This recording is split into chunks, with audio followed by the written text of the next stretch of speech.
Machiavelli in this Illuminati, all through your body. The blows like a 12-gauge shot. Feel me? And God said He should send His one begotten Son to lead the wild into the ways. Follow me. Yo les postos, c'est Sacha, bienvenue dans cette nouvelle vidéo. On va parler de Neymar et Mbappé. Destin lié sur le marché des transferts, c'est l'une des questions majeures qui traversent la saison parisienne. Les deux stars seront-elles toujours là après l'été 2020? Le club de la capitale tient absolument à conserver le champion du monde et le Brésilien. Donc on a vu que Kylian Mbappé et Neymar ont été décisifs lors de la rencontre contre Montpellier, victoire 3-1 en toute fin de match. Avec le cas de Thomas Tuchel et sa capacité à conduire les siens loin en Ligue des Champions, il s'agit de l'autre dossier prioritaire de la saison, sans doute encore plus majeur. Ainsi Neymar et Mbappé traversent-ils la troisième année de leur engagement parisien, signé pour 5 saisons en 2017, l'été prochain à 2 ans du terme de leur contrat. La problématique du club est claire, les prolonger ou les vendre. Ne toucher à rien, c'est prendre le risque qu'ils partent pour moins cher à l'été 2021. Sans parler d'un scénario catastrophe. Une séparation libre en 2022. Au PSG, les grandes manœuvres ont déjà commencé avec les deux stars de l'effectif. Est-ce que ils peuvent partir tous les deux? Non. On peut se prémunir avec une phrase du type « tout peut arriver en football », mais il est à ce jour non seulement inenvisageable, mais également impossible que les deux joyaux quittent la capitale le même été. C'est une question de stratégie sportive et de fierté de l'actionnaire. Perdre les deux, c'est un peu se ridiculiser mondialement, et le propriétaire ne peut pas prendre le risque d'une telle humiliation publique. Depuis le début de saison, comme révélé dans certaines informations, le PSG a entamé des discussions avec Mbappé pour le prolonger à un tarif royal. L'attaquant n'est pas pressé, il lui reste 2 ans et demi de contrat, il se plaît à Paris et attend de connaître le parcours de son équipe en Ligue des Champions.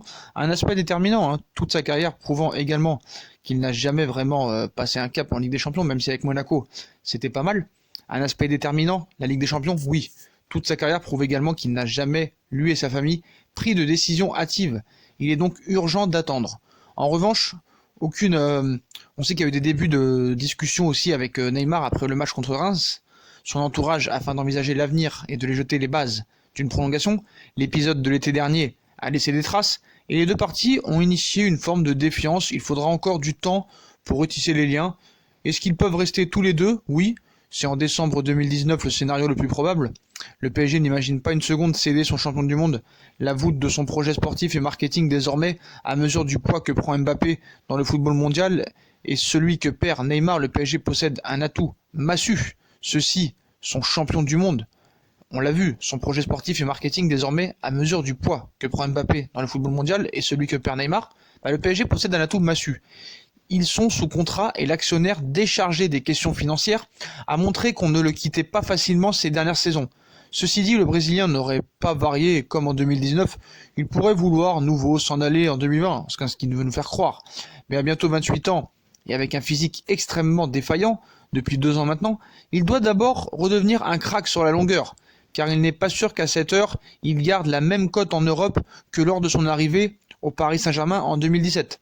Donc peuvent-ils rester l'un sans l'autre? Oui, mais Neymar, soi-disant, a souhaité rejoindre le FC Barcelone en 2019. C'est donc qu'il se voit un avenir, on va dire peut-être sans le Paris Saint-Germain? Non, je pense pas. Neymar a souhaité rejoindre Barcelone en 2019. C'est donc qu'il se voit un avenir sans Mbappé. Pour ce dernier, c'est un peu différent.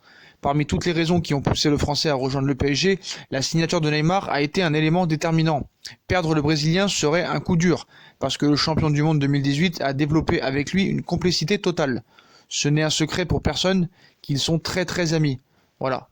Glisse-t-on aussi dans l'entourage de Neymar. S'il devait rester à Paris, Mbappé préfère en toutes circonstances évoluer avec le numéro 10 brésilien. Si ce n'est pas un prérequis dans les discussions entamées avec le club, ce serait à tout le moins un argument supplémentaire pour l'inciter à prolonger au Paris Saint-Germain. Donc qui les veut? 6 clubs apparemment. Donc selon mes infos, 6 clubs sondent régulièrement les entourages des deux cracks.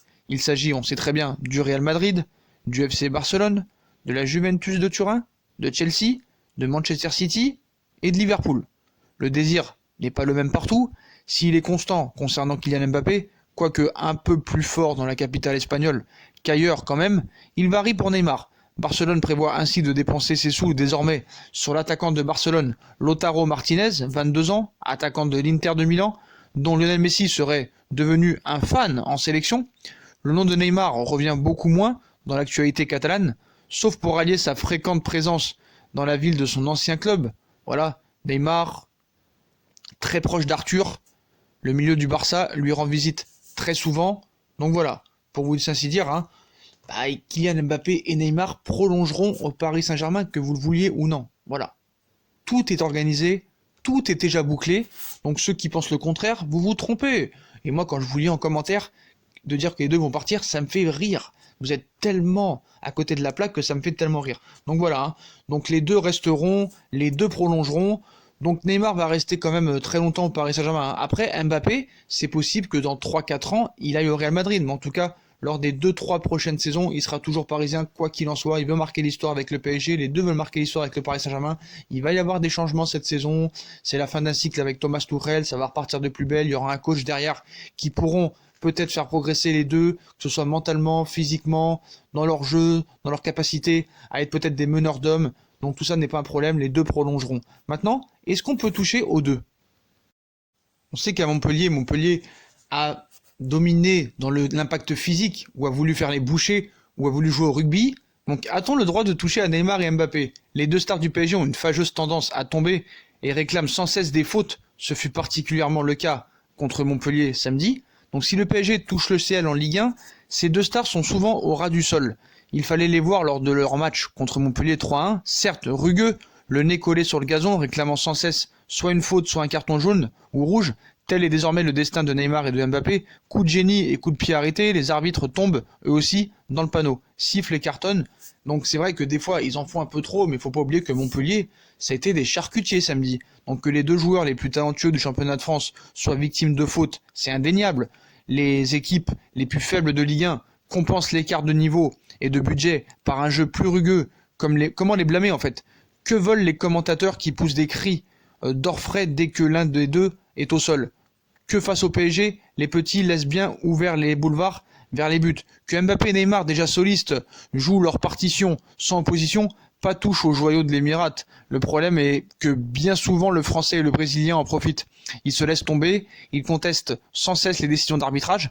Rappelons-le, le foot est un sport qui se joue debout, pas couché, même quand on s'appelle Neymar et Mbappé. Donc protection des artistes, une autre réflexion me vient à l'esprit. Nos deux vedettes auraient-elles pu jouer dans les années 70-80? Auraient-elles pu partager la même pelouse que Raymond Domenech, Bernard Casoni, Éric Dimeco ou Carlos Moser, sans parler des contrats qui étaient mis sur la tête de certains joueurs à l'époque?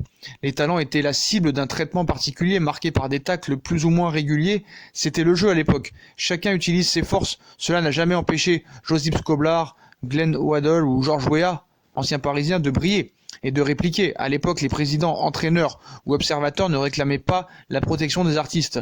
Moins loin dans le temps, Zidane, Ronaldo et Ronaldinho n'étaient pas arrivés au sol. C'était davantage l'apanage des joueurs moyens. Il ne faut pas s'étonner que lorsque le niveau monte et que le Paris Saint-Germain s'exporte au niveau européen, les lamentations de Neymar et de Kylian Mbappé soient moins entendues. Les fautes ne sont pas sifflées et le vice des grosses écuries renvoie le club de la capitale vers ses chères études. Il est de la responsabilité des instances de sensibiliser les arbitres. Non, il ne faut pas tout céder aux joueurs talentueux et sans cesse protéger les artistes. Un bien pour le spectacle, pour le suspense de la Ligue 1 et pour le PSG lui-même. Donc, après, ce qu'il faut savoir, c'est que on a de la chance d'avoir deux joueurs comme ça en Ligue 1. Donc, moi, je blâme ni Mbappé et Neymar, ni les arbitres. Voilà. Les arbitres doivent protéger les joueurs. On a vu que Neymar, à un moment, s'est fait étrangler comme pas possible. Il n'y a rien qui a été sifflé. Moi, ce qui me gêne un peu plus, c'est pas les qui se mettent au sol, parce que des fois, c'est vraiment des gros tags, des grosses fautes. Et ils le font pas tout le temps exprès, même si des fois, ils en rajoutent. Le problème, c'est pas ça. Le problème, c'est qu'à chaque fois qu'il y a même une petite faute sur les deux, ils arrêtent complètement de jouer. Et que ça met après des contre-attaques que tu dois subir. Donc tu joues à 9 contre 11 à l'arrivée après. Donc c'est ça qui m'énerve chez eux. À chaque fois qu'il y a une petite faute, ils arrêtent de jouer. Non, continue à courir. L'arbitre ne sifflera pas, bah continue à courir. C'est ça le problème. Et c'est pour ça que je pense qu'il faut changer d'entraîneur pour les inciter à changer d'état d'esprit et de mental et à être des battants. Voilà. Imagine ces deux-là jouent en Angleterre. En Angleterre, ça siffle jamais. Tu reçois des tacles à la gorge du matin au soir. Donc s'ils se plaignent déjà là, voilà, je pense que pour eux, le championnat anglais, c'est mort. Hein. Donc voilà les postos. Donc pour revenir dans cette vidéo, qu'est-ce qu'on peut en retenir? Bah, Vous pouvez nous dire tous les jours que les deux partiront, ben ils ne partiront pas. Les deux prolongeront, voilà. Puis après, pour cette petite polémique, hein, a-t-on le droit de toucher à Neymar et Mbappé? Bah oui, t'as le droit de toucher. Le football est un sport de contact.